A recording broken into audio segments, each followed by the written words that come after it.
Салам достор, каналыма кош келиңиздер. Бүгүн сиздерге үйдөгү бар нерселерден өтө даамдуу мына ушундай кооз, сонун, жумшак болгон пирогдун рецептин менен бөлүшөйүн деп турам. Видеонун аягына чейин карап, мен менен бирге болуңуздар.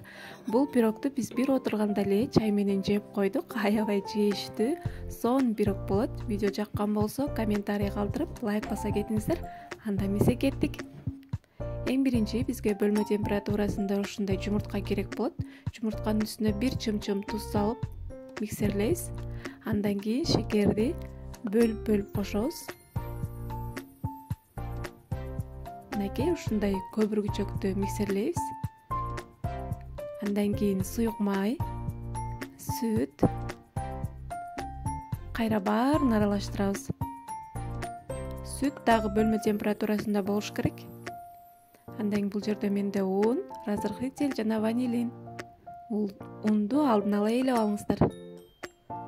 Унду дагы бөлүп кошуңуздар. Ошондо текши сонун болуп аралашат.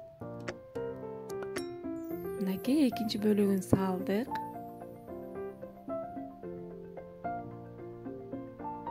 Мынакей даяр болуп калды. Биздин тестабыз. Эми ушундай менде силиконовый форма, ичин майлабай эле койсоңуздар бул жармашпайт. Мындай жок болсо жөнөкөй эле тегерек формада деле бышырсаңыздар аябай сонун болот. Мен ушундай формага жасайм бул пирогду. Эми духовкага бышырып алабыз.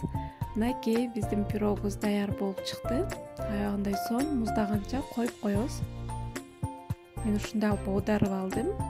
Эми үстүн өзүңүздөрдүн каалооңуздарга жараша кооздоп койсоңуздар болот. Кооздобосоңуздар деле аябай сонун, даамдуу пирог бул.